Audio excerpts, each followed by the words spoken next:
Welcome back to Newswatch.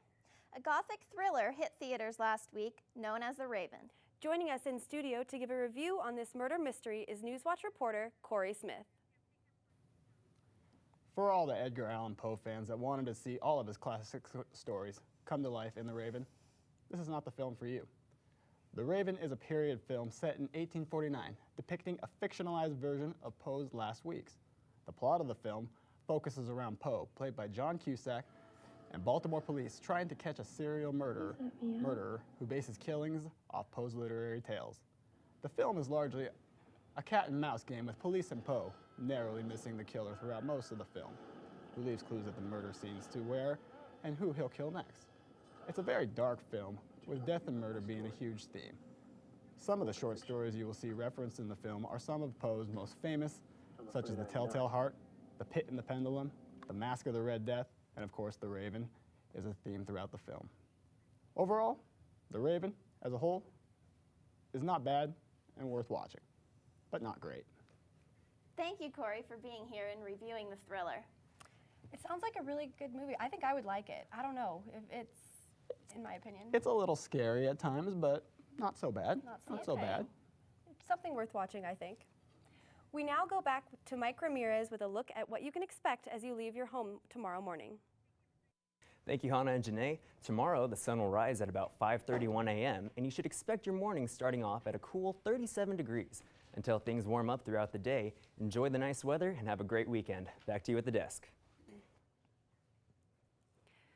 Spurs Bar and Grill is a small restaurant tucked away inside the Quality Inn.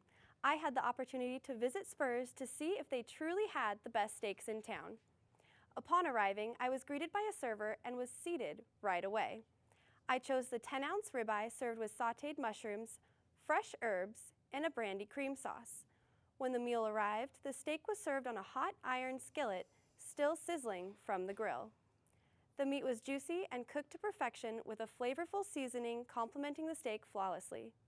For dessert, I chose to try the chocolate souffle cake. It was served warm with a scoop of vanilla ice cream and strawberry sauce. Overall, I was extremely satisfied with my visit. The food was not overpriced based on the quality of the meal, and the atmosphere was quiet and sophisticated. I have to say that it was in fact the best steak I have had in Ellensburg. And now it's time for our Kid Pick of the Week. This week's Kid Pick comes from 5-year-old Kyler Webb. It's a picture of a big blue cat soaking up the rays on a warm spring day. That's a lucky cat. It would be nice to relax in the warm sun. Great job, Kyler. You know, I have a cat and she likes to sit inside and bask in the sun.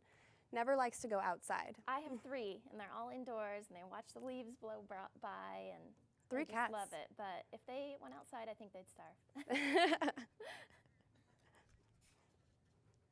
A 23-year-old Nebraska man is now legally named Tyrannosaurus Rex.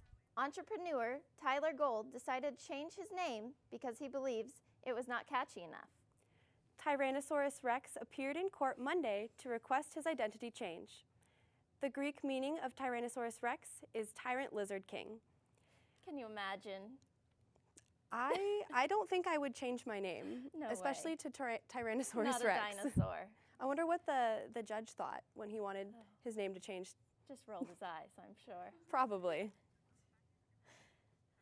Well, that's it for this week's edition of Newswatch.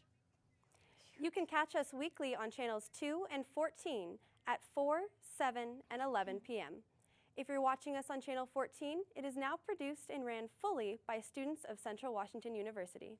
If you have any news tips or story ideas, email them to newswatch@cwu.edu. You can also follow us on Twitter and Facebook by searching CWU Newswatch. Thanks for joining us and tune in next week, Kittitas County.